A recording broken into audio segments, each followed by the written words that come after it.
Hey everyone, welcome to Product Momentum. I'm Sean Murray, Director of Product Management here at ITX. And I'm Dan Sharp, a Product Manager at ITX.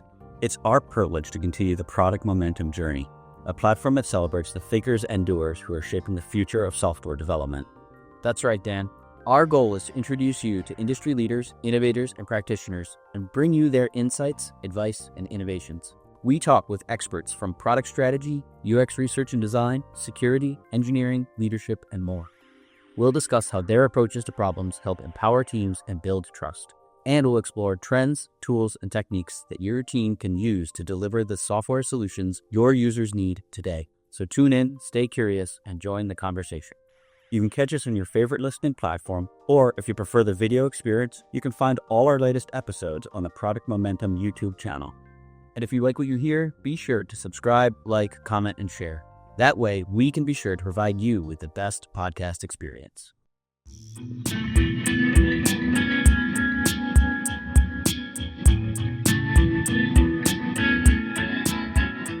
Sheila, that was an amazing episode. We just got done talking to Heather Inocencio.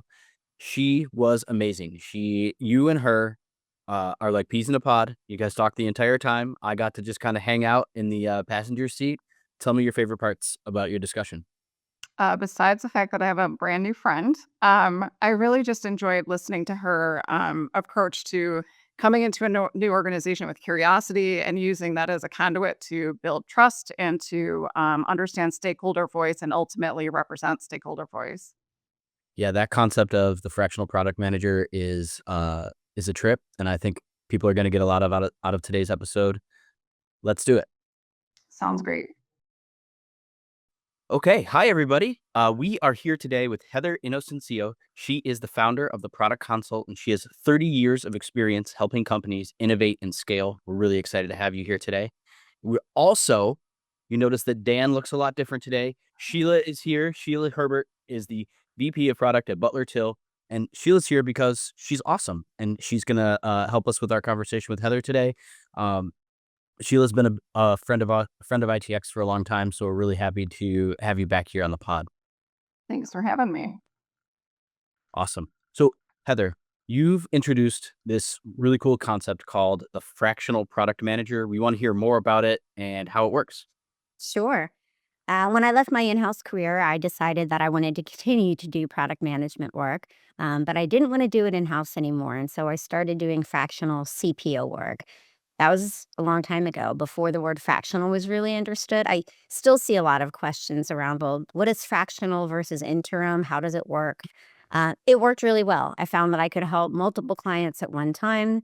I also found in-house, most companies, I had gotten so adept at the things that you think about when you're executing on product that in 40 hours a week, the amount of output I could create for the teams usually couldn't keep up with. And so it was fun to help clients in a way that's more affordable for them. You know, instead of a client paying me for a full-time job plus all of the benefits, they're paying me in a fractionally or part-time way, right? It's just a fraction of the full-time. And I'm giving them all of the value and benefit that they would get from someone a little more junior and in-house. So I started a company of product managers, and we embed with clients either full-time or fractionally. It just means either full-time or part-time. And we do hands-on product management work. Whether it's me or someone on my team, we show up in an embedded way. We feel to the client and often to ourselves that we're really in-house and part of that team. And so we plug in, get work done. It's a great way for a company to add skills to the team that they don't have. Maybe they're building a new product line and they want some expertise. Temporarily increase bandwidth, or otherwise get outside opinions and influence from product experts with just a more diverse point of view. I'm fascinated by this concept, and it's something that I've thought about a lot. So I'm so excited to talk to you, Heather. Can you tell me a little bit about companies that may not be a great fit for fractional, or even what you kind of look for when you're assessing a new situation? Sure. Let's see. Companies that probably aren't a good fit for a fractional product leader would be a company that has a really fantastic in-house product leader. They've built the team, they know the product, they are successfully taking the company forward. Although in those cases, we have added a lieutenant, if you will, a part-time or fractional product executive who supports that in-house product leader. Um, Other companies that wouldn't be suitable by a fractional product. There are some companies that want to pay primarily in equity and less in cash. And in that case, there's a lot of discretionary work expected by the person. And so when a company wants someone who's going to be all in, 80-hour work weeks, really plugging in arm in arm with the team, not necessarily needing salary paid in cash and willing to take on equity, they're embedded with that team in a way that an outside consultant isn't going to be. So we do try to, we roughly estimate how much time we're going to be working with the client. We try to adhere to that. We always go over. I think that's the nature that we see in a lot of product people is we want to over deliver. Um, some other companies that wouldn't be ready for a fractional product executive or even a full-time but out-of-house product executive would be really early stage companies where the founder is leading product management. Maybe they have that background, maybe they don't. But in any case, they're not going to be ready to turn over that baton and give some of these really critical strategic decisions to someone who is new. Might not be worth it financially for them to bring someone in, and there probably really isn't the room for them to contribute in the ways that they would want to with regards to really influencing strategy. It makes What a about, ton of sense. yeah, what do you see, Sheila?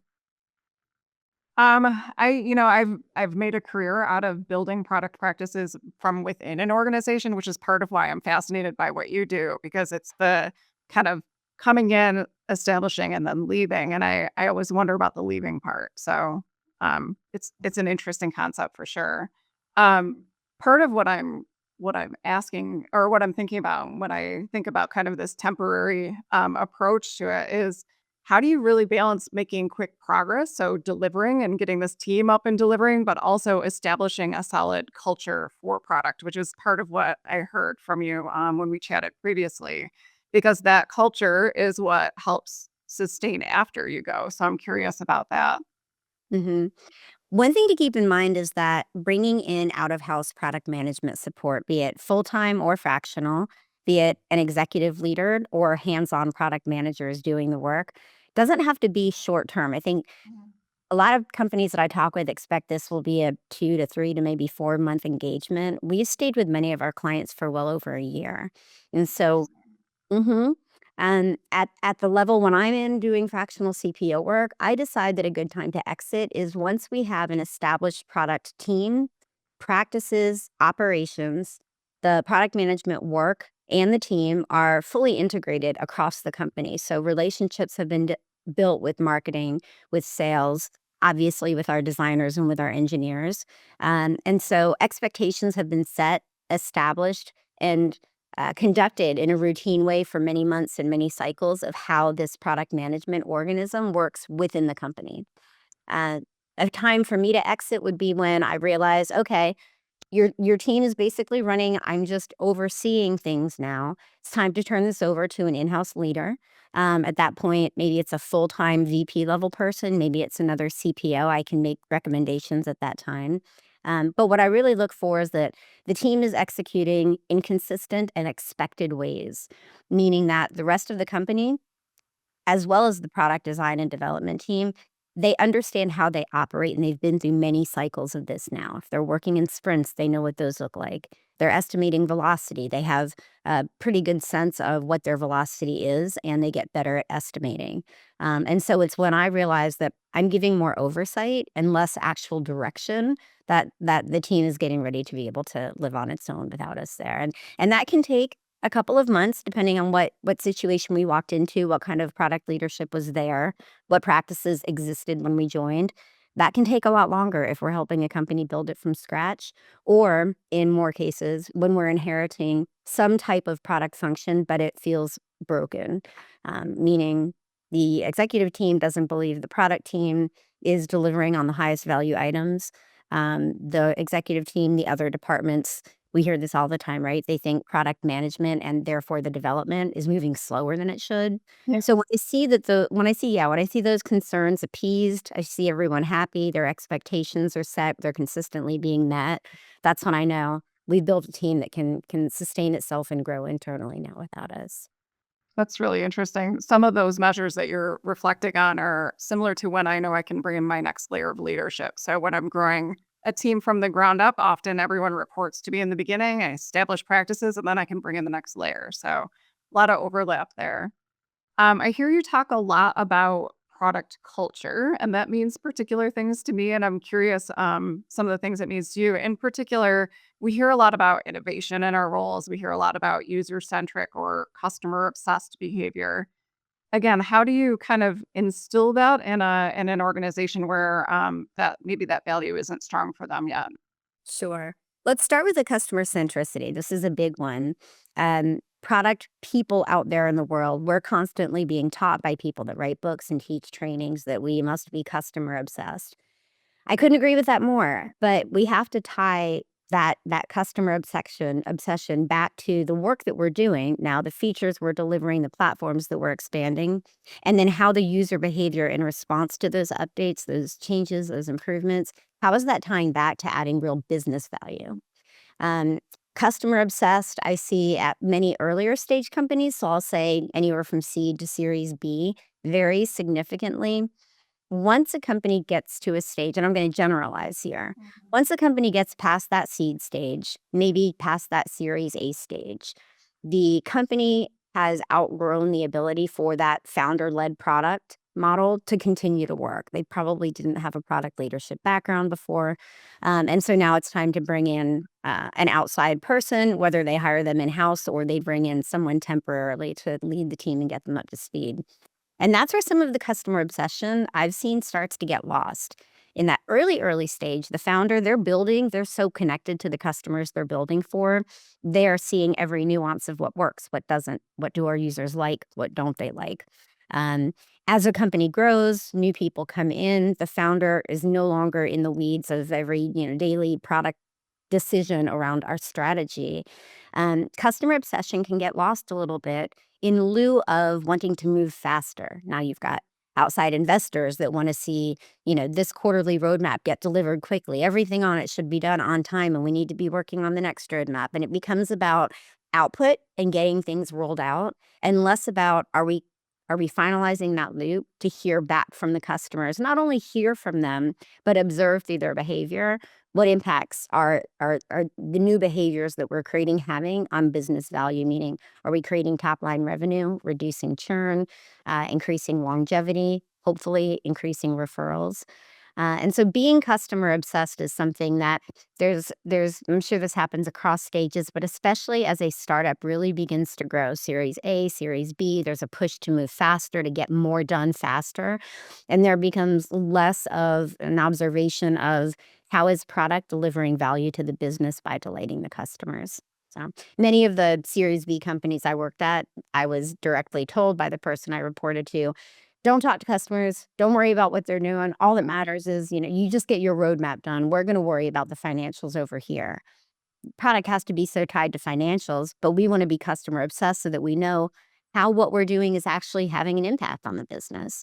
And so customer obsession, I personally, as a product manager growing up in my career, I insisted on becoming the end user as much as I could. That meant literally taking on an understanding of what their life looked like from the inside out.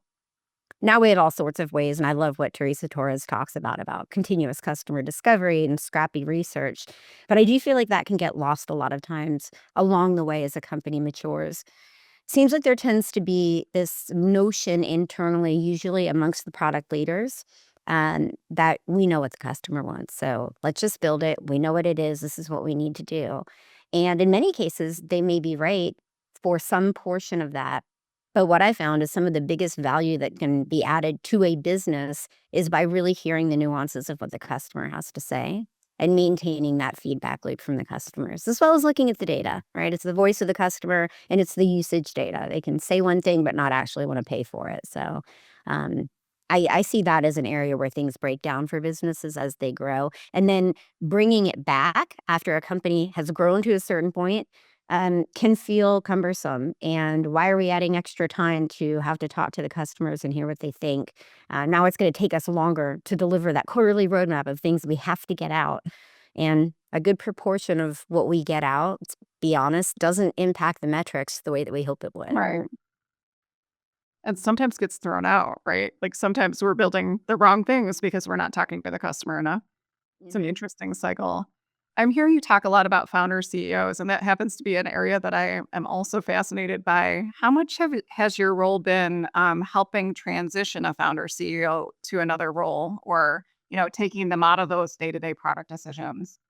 A good portion of it. So the second half of my in-house career, I moved to the startup space from enterprise companies, and the majority of companies that I joined and worked with, product really was being led by the founder.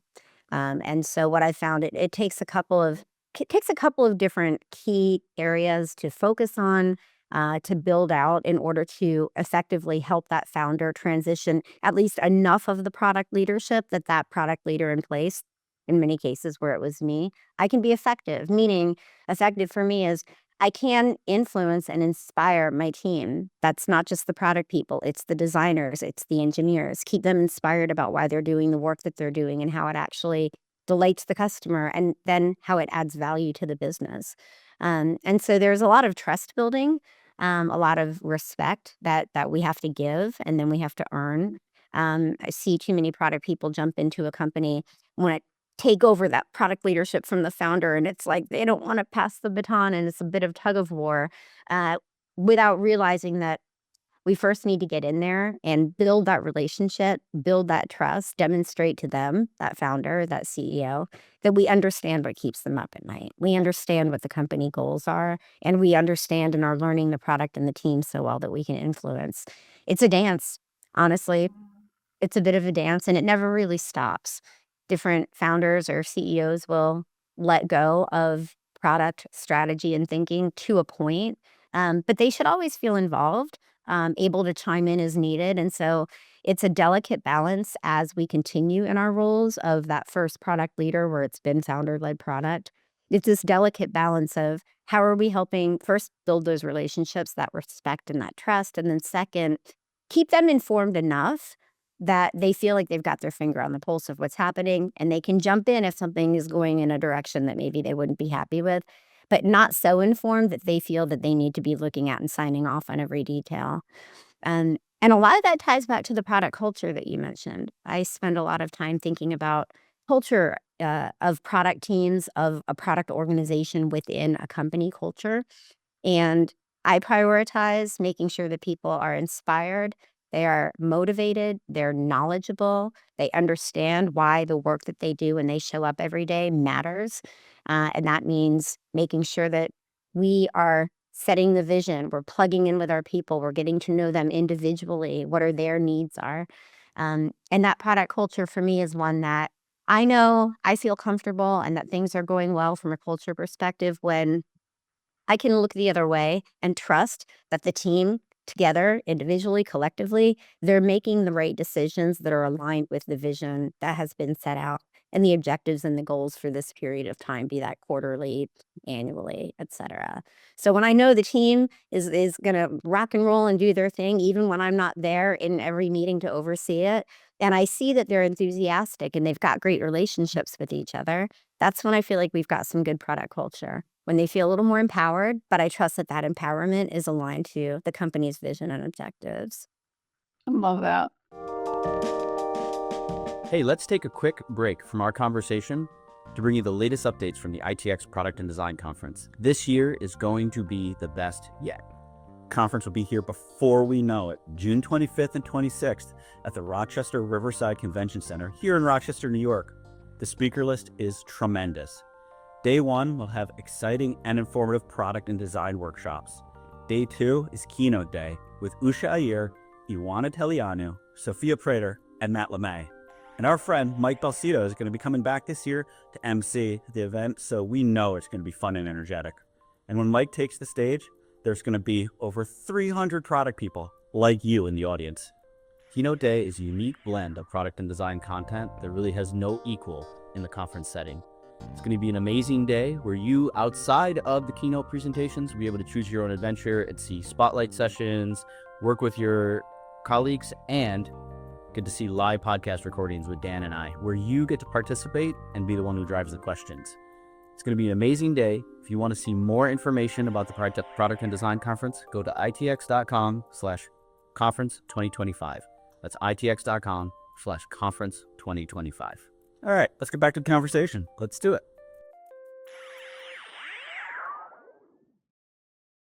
Have you ever struggled with your product folks feeling a sense of belonging in an organization that's maybe larger and didn't historically have that product culture? Belonging is an interesting way to put it. What I've seen for larger organizations, if the product people aren't really clear on the why behind Mhm. why this company exists, why the work we're doing this week is happening. And worst case, what I've seen is when product managers are handed their roadmap for the next quarter by some team above them that met without them being present, that maybe isn't connected to the users that are looking at the data. And so they're telling the product manager, this is your task list. These are the things you need to get done. That product manager can feel like they're being cornered into just a task doer, right? Right. A project manager. And project management is a hard job. It's getting Mhm. people that often don't report to you to do things on time and within budget that you're asking them to do. But product managers, again, we're in the world out there being told that we should be empowered, we should be thought leaders, we should be strategic thinkers. Takes a lot to be able to do that, and it's hard and it's very disempowering when you're told, "Here's what you're gonna do." Not even gonna take the time to have a conversation with you about why these are the things we're asking you to do, just get it done. Motivation lacks, and you can start seeing apathy happen, disconnection happen, and ultimately that hurts that whole product development organism. So, yes, I've seen that quite a bit. It's one of the key areas that I focus on when I join a company. Most of the time I joined a company, I was inheriting some product function that was at a less mature stage. So my job was to bring that product function to a state of maturity that it could deliver in line with the business and become thought leaders. So I spent a lot of time inheriting teams where the product managers on the team had one foot out the door, and then turning that around so that the product managers are in a position where they are empowered. And it all starts back with you've got to build trust, Right. demonstrate knowledge, and to see a product manager's face light up when they are recommending what should be on the roadmap for the next quarter. And those recommendations are being listened to and acknowledged. Even if everything they say doesn't make it to the roadmap, they feel heard and they feel a part of the crafting of the strategy. They feel like they have a seat at the table. It changes everything. I absolutely agree. Talk to me more about building trust. I've heard you mention that a few times, and I hear your recipe, I think, in between the lines a little bit, but I'd love to hear more. Like you've done this a few times. You must have kind of a standard kind of recipe for building trust in a new organization. Can you tell us more about that? Because I think it's relevant to every role as you come into a new organization. That makes sense. Yeah, it is. The one difference in product management versus many other roles at a company is that we touch every aspect of a business, depending on how large the company and how segmented the PMs are against their area of work. But generally, the product management team as a whole, we're touching everything from the front end, customer facing, which is what most people think of when they think of product management. We're helping build functionality on websites and apps. But there's product management that happens throughout the entire tech stack for a company, all the way to the back end. You've got warehouse operations and supply chain. You've got the people that are producing, whatever it takes to be able to sell that physical good if you're selling physical goods. And then you've got the folks in the middle, the CX people that are trying to speak with the engineers and trying to speak with the product people and the marketing team. So, in a product manager's role, when we come in and join a company, first we need to understand very clearly, like, what is my role at this company? Am I the leader? Am I building a team and motivating a team? Am I a product manager coming in to own a specific function? I think of listening as probably the most important thing to do at the beginning. So when I join a company, I say, invite me to all the meetings. Any meetings that you have that the team, I want to hear, I want to observe, I want to understand. And so as part of being on a listening tour during those initial stages with a company, I also start to begin empathy for the internal stakeholders that I've got that I'm serving. And so that means having, asking people, can we grab a lunch? If you don't have time for lunch, can I come by for 20 minutes? Maybe do that a few different times. I want to know what keeps you up at night. How is your success measured? Where are you finding that you feel you get stuck when you interact with the product team? And what does success look like for you if we are able to work with you, partner with you, and deliver great things that give value for you? And as I build those one-on-one relationships, for me, those don't happen in team settings. So that listening tour, I'm going broad net. I want to hear everything. And then I start to dig in with individuals. And it takes a lot of time. But I'll often find that, what's important to one person over one department is very different and sometimes at odds with someone in another department. So I'm developing empathy for all of my internal stakeholders. And as part of those conversations, I begin to be able to give them the ability to develop empathy for one another. And this really helps when you always have more work to do than you can possibly get done as a product manager. And so you're having to explain to your head of marketing why their item isn't going to happen, but this item over here for your head of merchandising is going to happen. And maybe not happen today. Maybe it's going to happen, a couple sprints from now. But helping the teams internally develop empathy for one another is important. And through all of that, me as the product person, again, whether I'm the leader or the hands-on brand new product manager here, I start to become seen as someone that they can trust because I know what's going on in their head. I can talk their talk. I can successfully represent them when they're not in a room and we're, battling it out about what's going to get built, what's going to hit the roadmap. And so a lot of that is, normal trust building. Say what you're going to do what you say you were going to do, and continue taking the personal time to invest in those one-on-one relationships. That trust building is really important. So that's the beginning of my recipe: broad listening, individual trust building, and at the same time, I'm doing that with my own team members. So I'm doing it with the PMs on my team. I'm doing it with the engineers. One tactic that I've employed is I've said before or after work hours, I've got 2-hour window open. If you want to meet me for coffee at 6 a.m., know that you can book with me. I don't keep that going in perpetuity, but for a while at the beginning I do. And it's always fun to see who shows up and says, I'll meet you at 6:30 on Wednesday morning for a coffee. Like, let's talk. So that's always nice to know that people want to plug in and get more engaged. And then while I'm doing this, I also do something that some companies have found disruptive, but they only find it disruptive at first, and then they're so thankful that I did it, which is I want to start getting on the phone with your customers. Now, that looks different at different companies. At one company, we were building technology for the end users out there, the ones that are making the purchases. But we also had technology we were building for our internal salespeople. And so I saw them, and that was our primary avenue of revenue, was through this incredible sales team. It was a white glove, high touch service. We were in people's homes. It was a custom clothing company. And so our salespeople were out there with tape measures, measuring clients in person. And so I spent several weekends for like the first 2 months just setting up 30-minute calls with a break in between to get to know them, introduce myself, let them know why I'm here, and ask them, what's it like in your world? How are things going? Where could you use help? Where do you feel like you're not being listened to? Where have you seen the company do some really great things in response to, what you have to say? And again, even in that case, when I said at the beginning, I want to get on the phone with this team. This team is a really important part of this business. I got a lot of head scratching from others. Why would you want to talk to them?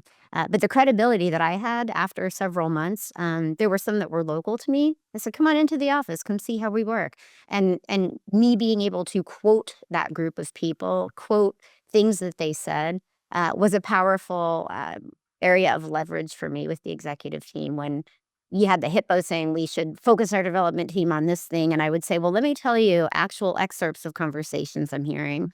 And so that's really helpful too. So that's what I do: broad listening, deep building of one-on-one information, relationships and trust, and a deep understanding of the customers, deep understanding of my team and the motivation, the morale on my team. And when I say my team, if there's a CTO who is running engineering, I consider us all one big family inside a company. Absolutely.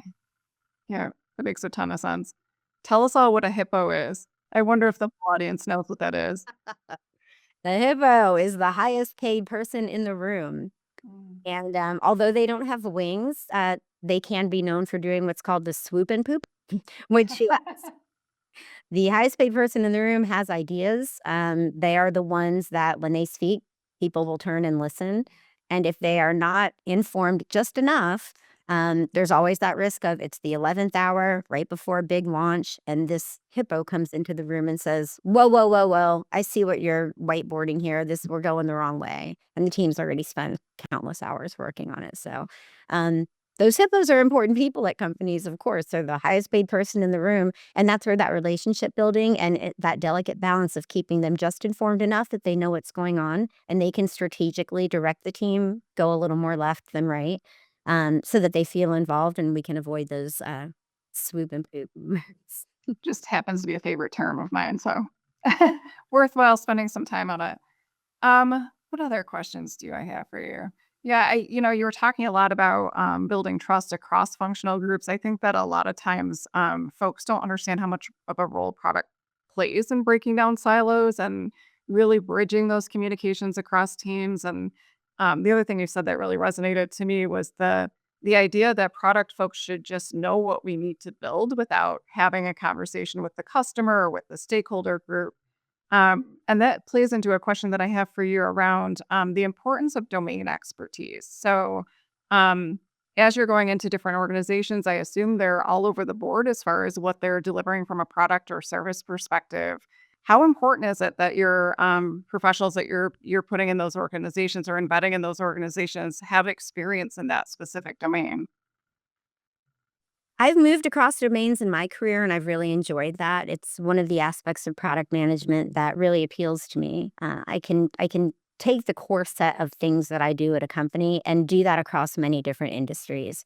That's not going to apply to all industries. I mean, there are some that might be very specific, like um, aeronautics or something that has deeply to do with cellular chemistry and the technology around that. It's probably better to have someone with domain expertise. But generally speaking, I think the majority of domains that are out there, a product manager can join a company and be very effective if that product manager is the right fit. And so I know we talk a lot about product manager company fit.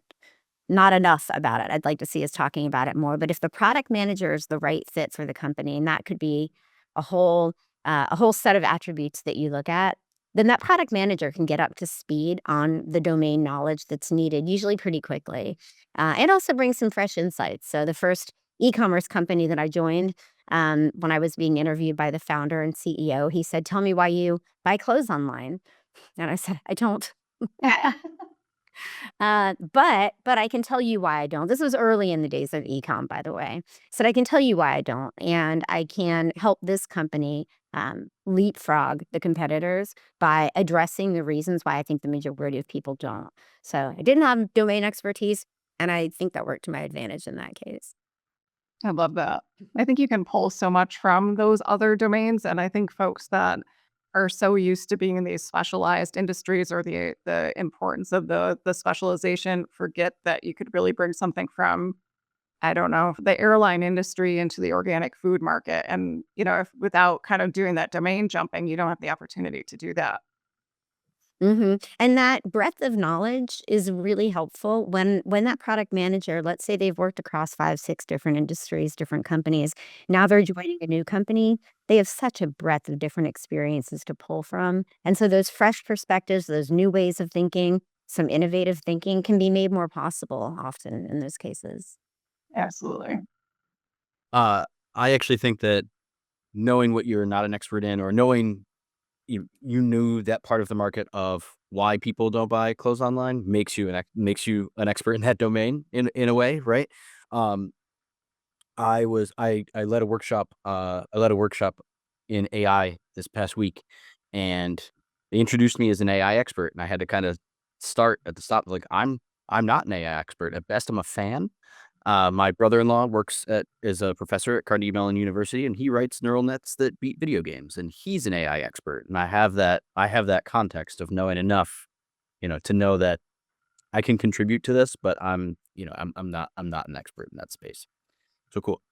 This was awesome. I really enjoyed riding shotgun. Normally I'm in the front with the steering wheel taking wild swings.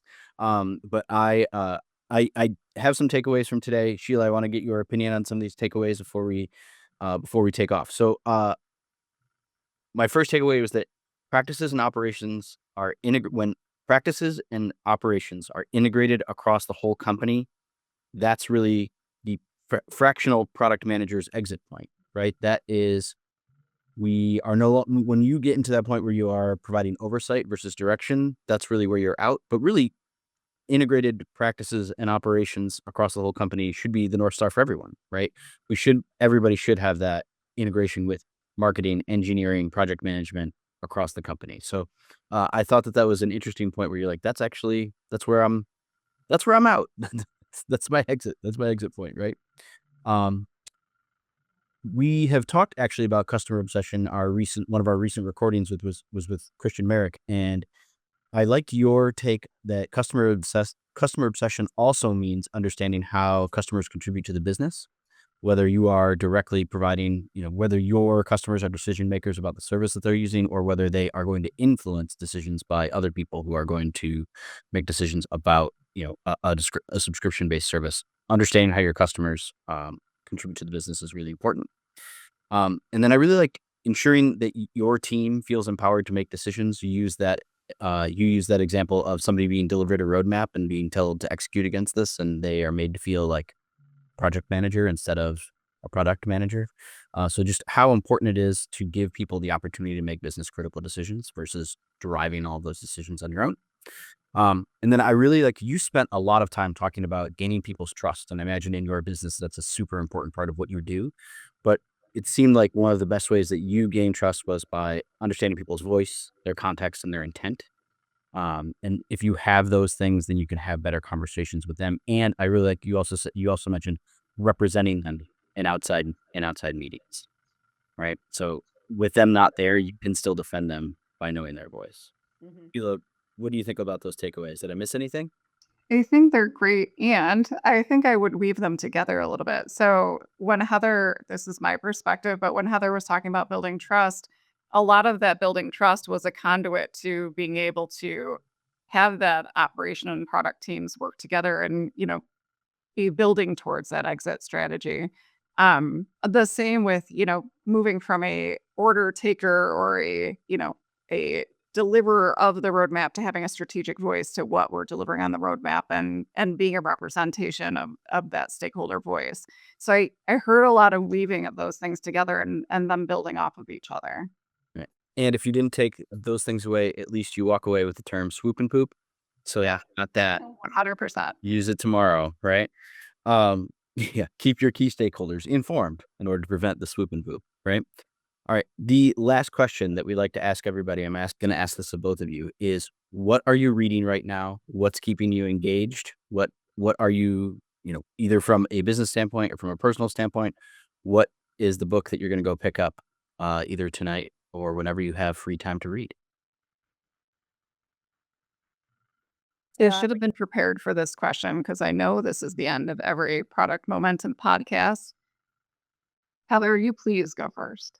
Or I turned my phone off for this episode and I'm turning it back on because I fell asleep listening to this book last night and I absolutely loved it. Um, it is written by Annika Harris, if I get the name right, and I will get you the book in just a moment. I think it's called Lighting Up. Um, Yeah. she's met with a lot of um, brain scientists, and there's this where philosophy so this is not necessarily on the product management space at all, um, but everything I do, I weave it into my product thinking, and she is asking the question, is consciousness fundamental? It's a fascinating deep dive. She does a great job at stepping into it without believing she knows the answers and is interviewing a lot of different people. And it's an audio documentary available on Audible, and it's called Lights On. And it's just fascinating. And getting into that, really thinking about behavior and why people do the things that we do, right? That's what we see is we see people do things. She's unpacking that a lot further back and a lot more deeply than just something happens, I have a feeling and I respond to it. And so it's a deep dive on consciousness and is it fundamental? Where does it live in the chain of things becoming alive in our universe? And that I'm sure will get woven into how I think about user behavior and understanding the users. So that's what I was listening to last night. Awesome. I love that, and Sean, I'm going to pick up that book, so that's gonna be my answer. But more authentically, I will read and listen to everything I come across, which is kind of a, cop-out answer, but also very real. And so that similar to Heather, everything, if it's a road sign or an article or a podcast that has nothing to do with product, everything gets applied somehow back to product. So I can't name a particular title that I'm reading in the moment, but everything that comes across my desk, and I'm excited to pick up the book that Heather just recommended. I'm a little scared about diving deep into my emotions, so I don't know if that book will be for me, but but maybe I'll give it a shot. Heather, thank you so much for being here today. Sheila, thank you so much for helping to drive the conversation. This was awesome. Really look forward to getting this one out to everybody. Thank you. Thank you, Sean. Thank you, Sheila. Great to see you. I look forward to chatting with you more. Sean, you guys do such a great job. I love listening to your podcast. So it's an honor to have been a guest here. Thank you.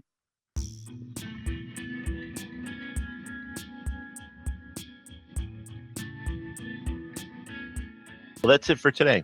In line with our goals of transparency and listening, we really want to hear from you. Sean and I are committed to reading every piece of feedback that we get, so please leave a comment or a rating wherever you're listening to this podcast. Not only does it help us continue to improve, but it also helps the show climb up the rankings so that we can help other listeners move, touch, and inspire the world just like you're doing. Thanks, everyone. We'll see you next episode.